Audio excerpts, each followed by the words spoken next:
आज का सब्जेक्ट है एलआईसी में रिटर्न नहीं है या तो रिटर्न कम है। दोस्तों, अभी मैं हमेशा देख रहा हूं कि कल मुझे हमारे एक कमिटमेंट कोर्स पार्टिसिपेंट का फोन आया बेंगलोर से और मुझे पूछ रहे थे, दीपक भाई आपका क्या मंतव्य है। मैंने किसके बारे में?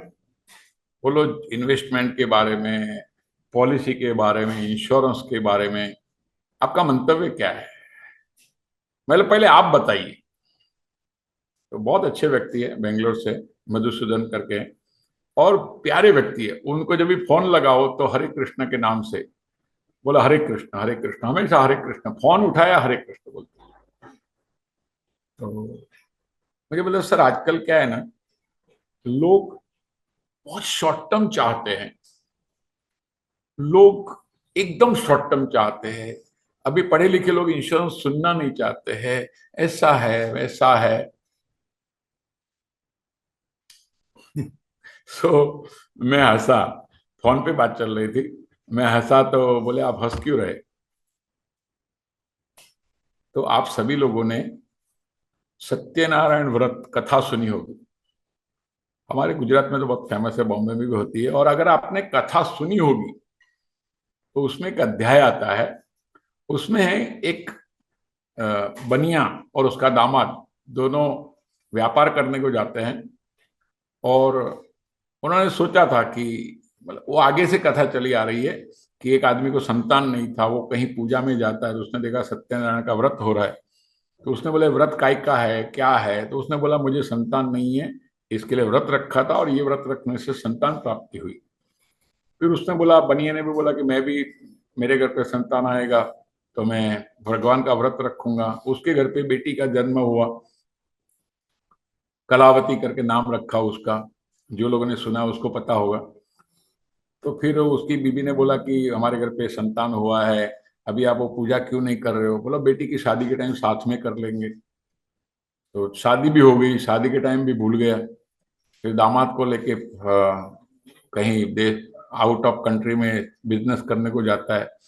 वहां कालक्रम कोई चोर चोरी करके जा रहे थे और राजा के लोग उसके पीछे पड़े। उन्होंने, ये लोग जहां सोए थे वहां राज छोड़ दिया, इनको चोर समझा गया, इनको कारागार में बंद कर दिया गया। लेकिन इसकी बीवी को यहाँ पता, अभी कोई कांटेक्ट ही नहीं था, तो बीवी ने सत्यनारायण का व्रत किया। भगवान सत्यनारायण ने उसके सपने में गए राजा के और बोला कि जो लोग को तूने बंदी बनाया वो गुनहगार नहीं है, उनको छोड़ दे।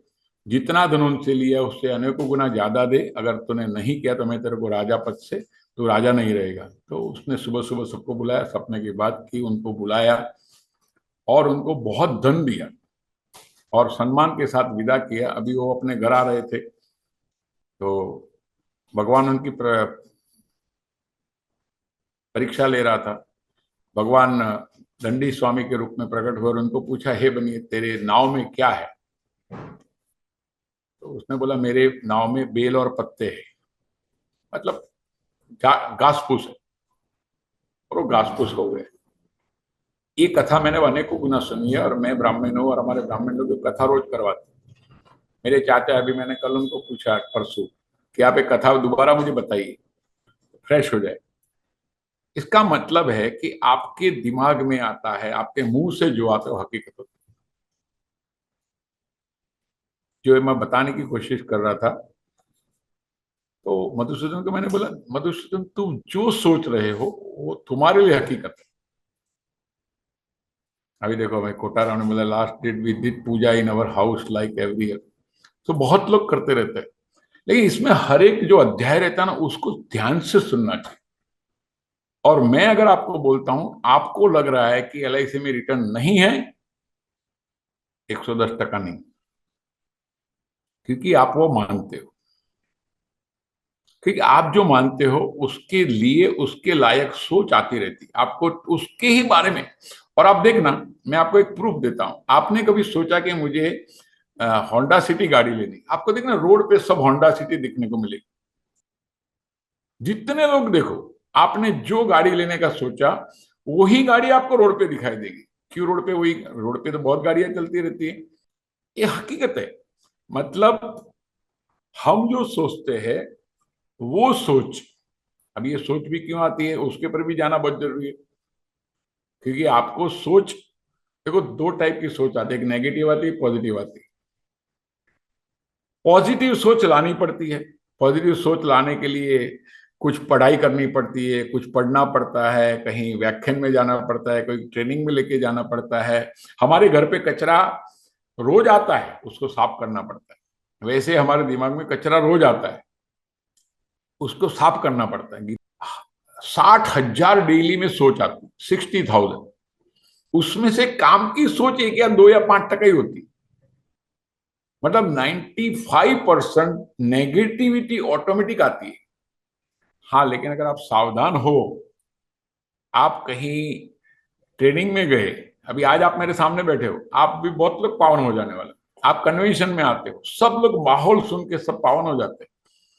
जो आदमी सोचता मेरा एमडीआईटी नहीं हो रहा हूं, ओम प्रकाश जी को सुनकर, बाकी सभी जन को सुन के, अभी किसने ज्यादा अट्रैक्ट किया वो अलग बात है। मुझे बहुत लोग बोले सर वो औरंगाबाद वाले दो एजेंट, उनके डेवलपमेंट ब्यूरो उसका एजेंट, फिर अनुज सरोगी जी और ओम प्रकाश जी, बाकी सभी एजेंट ने, कुछ लोग बोले हमको अमरगेनी वाला बहुत अच्छा लगा, कुछ लोग बोलते हमें सैंकी हलाट वाला बहुत अच्छा लगा। तो हर एक की जो सोच रहती है ना, वो हिसाब से उसको अच्छा लगता है। तो नेगेटिविटी सामने से आती है, पॉजिटिविटी को हमको ही करना है। और मैं सच बोल रहा हूं कि आपके लिए, मेरे लिए और पूरी दुनिया के लिए, हम अगर फ्रेश रहेगा तो हम अच्छा काम कर पाएंगे। मतलब ये सभी के साथ है। सो मैंने मधुसूदन को बताया आप जो सोच रहे हो सही है। बोले सर ऐसे क्यों बोल रहे हो?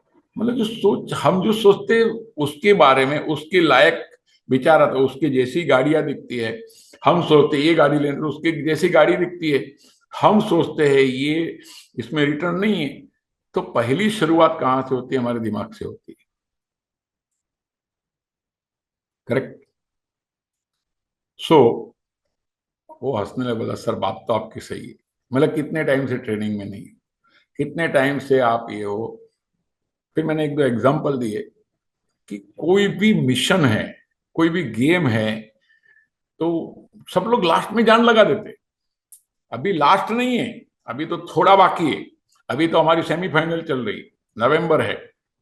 नवंबर महीने में अगर हम हथियार बैठ के छोड़ देंगे या हथियार पकड़ लेंगे, अंदर से मरा हुआ आदमी मैंने आज तक देखा है कि अंदर से बहुत से मुर्दा लोग चल रहे इस दुनिया में। अंदर से मर चुका है, जिंदा है, चल रहा है, घूम रहा है। अभी क्या है यार, कुछ मिला नहीं, जिंदगी में कोई मजा नहीं है, ये है, ऐसी सब बातें चलती रहती। अंदर से आदमी मर चुका है, बाहर से जिंदा है, उसकी मौत तो हो चुकी। मैं एक बात बता रहा हूं कि एक आदमी ने चर्च के पादरी को पूछा, या तो किसी आदमी ने एक संत को पूछा कि क्या हम भगवान की पूजा करते करते सिगरेट पी सकते हैं? तो संत ने ना बोला, पूजा करते करते सिगरेट नहीं पी सकते। दूसरे आदमी ने, 2 दिन बाद उसको और एक आदमी मिला, वो पुजारी को और संत को। उसने पूछा कि मुझे सिगरेट पीने की आदत है, क्या मैं सिगरेट पीते पीते भगवान का नाम ले सकता हूँ? बोला डेफिनेटली ले सकते हो मेरे बेटे, भगवान का नाम तो हमेशा ले सकते हैं। अब बात एक ही है कि भगवान का नाम लेते थे सिगरेट पिए, और सिगरेट पीते पीते भगवान का नाम लो। लेकिन दोनों के अप्रोच में पूरा फर्क। एक आदमी ये सोचता है मैं सिगरेट पीते पीते भगवान का नाम लूं, दूसरा बोलता है मैं भगवान का नाम लेते थे सिगरेट पी। दोनों की भावना में बहुत फर्क है। वैसे ही है, जब भी हमें कोई बोलता है कि इंश्योरेंस में रिटर्न कम है, अभी रिटर्न कम है उसका मतलब क्या है? पहले तो हम लोग को पता होना चाहिए कि रिटर्न कम है नहीं। अब मैं इसके लिए एक बहुत अच्छा एग्जांपल देना चाहता हूँ कि हम लोग जनरली क्या करते हैं, डायरेक्ट इंश्योरेंस बेचते हैं। एक्चुअली पार्टी को हम चॉइस देना चाहिए और बरसों से मुझे एक आदत है, थोड़ा सोचो, थोड़ा सामने वाले के बारे में सोचो, सामने वाले के दिमाग में क्या चल रहा है उसके बारे में सोचो। तो मेरा एक क्लाइंट था, अभी क्लाइंट के पास गया। क्लाइंट को बेटी की शादी के लिए बंदोबस्त करना था, तो एक टारगेट लिया है, इतना अगर बेटी की शादी में चाहिए तो कितना। अभी उसको तो पॉलिसी लेनी ही नहीं चाहिए। देखो, जो आदमी पॉलिसी के अगेंस्ट था, मुझे उसने घर पे आने दिया, क्योंकि मैं उसका एक गांव से थे हम लोग, आजू बाजू के गांव से। लेकिन मुझे बोला देखो, मैं इंश्योरेंस की बात ही नहीं, ऐसा हाथ कर, नहीं नहीं इंश्योरेंस नहीं लेना है। अभी ऐसा कोई बोलेगा तो हमको तो इंसल्ट लगता है। मैंने बोला देखो भाई, मैं आपके घर में, नहीं घर पे मत आना, घर पे मत। मतलब सुनो तो सही, मैं आपके घर पे आऊंगा। हाँ बोलो। अब पानी भी मत पिलाना, चाय भी मत पिलाना, पॉलिसी भी मत लेना, कुछ भी मत करना, लेकिन मैं जो बात बोलूंगा जरा सुन लेना। बोला हाँ ऐसा है तो आओ। अभी मैं उसके घर पे गया। अभी जब हम किसके घर पे जाते तो हमारे आंख कान नाक दिमाग सब कुछ खुला होना चाहिए। ऑब्जर्वेशन हमारा बहुत पावरफुल होना चाहिए, और वो टाइम भी भगवान की मेहरबानी से ऑब्जर्वेशन पावरफुल था। मैं उनके घर पे गया तो उसकी छोटी बेटी यहाँ से वहां भाग रही थी। 1 साल की 2 3 साल की बेटी थी, उधर उधर भाग रही थी। मैंने उसका नाम पूछा। मैंने उसको पूछा कि अभी देखो, बेटी देखी तो हर बाप को, ये बहुत पुरानी बात है लेकिन एग्जाम्पल बहुत सटीक है, इसके लिए दे रहा हूँ। मतलब आपने बेटी की शादी के लिए कुछ बंदोबस्त किया है क्या? और बाप को बेटी की शादी की बात करो तो उसको हमेशा चिंता रहती है, बेटी का एजुकेशन, बेटी की शादी। बेटे से भी ज्यादा बेटी के बारे में बाप को ज्यादा लगाव रहता है इन जनरल। तो इसकी शादी के लिए कुछ है क्या? तो है ना, बहुत कुछ है। तो बोले क्या है? मैंने बोला आपके शादी में कितना खर्चा लगेगा, पहले तो टारगेट पूछा। उसने टारगेट बताया, और वो टाइम की बात है, उसने बोला शादी 10,000 में हो जाएगी, 10,000 रुपये में। और उस आदमी का पगार 450 रुपया था महीने की। मतलब आपकी शादी के, बेटी की शादी के लिए 10,000 रुपये का मिल जाएगा, पक्का मिल जाएगा। मतलब कितना बचत करना पड़ेगा? अभी मैंने इंश्योरेंस की बात नहीं की, अभी वो भी इंश्योरेंस भूल चुका, अभी शादी का प्लानिंग चल रहा है। मतलब कितना पैसा बचाना पड़ेगा? मतलब अभी मैं भी सोचा 450 रुपये पगार है, उसमें खाने वाले 4 है, ये बचाएगा भी क्या? और मैंने गिनती किया, तभी जो पुराने एजेंट है उनको पता हुआ 19 नंबर एक टेबल था, 19 नंबर। तो मैंने गिनती किया, 1 रुपया दिन का आपको आएगा, महीने का 30 रुपया। बोले बस 1 रुपया दिन का बचाओ, मेरी बेटी की शादी हो जाएगी। बोला हाँ हो जाएगी। देखो, पॉलिसी बेचनी है तो एकदम छोटे से शुरुआत करके बहुत कुछ कर सकते, ना हो सकती है। अभी देखो, पॉलिसी की बात नहीं चल रही है, अभी बात चल रही है पैसे की। 1 रुपया बचाएगा और उसको 10,000 मिलेगा। तो मैंने गिनती किया तो क्वार्टरली कुछ 129 रुपया आता था, 3 महीने का 129 रुपया। तो बोला 1 रुपया, लेकिन फिर आगे पीछे थोड़ा चलता है। बोला 129 रुपया में बचा सकते। बोला क्या करना पड़ेगा? बोला आपके बैंक में अकाउंट है? बोला है। बोला बैंक में जाओ, अकाउंट खोल दो, रिकरिंग डिपॉजिट खोल दो, उसको बोलो मेरे को 18 साल का रिकरिंग डिपॉजिट खोल दो, 18 साल के बाद मेरी बेटी की शादी है, और उसको पूछो कि 18वें साल में मुझे 10,000 रुपये चाहिए तो कितना पैसा बचाना पड़ेगा। वो भी आपको इतना ही बोलेगा, 129 रुपये।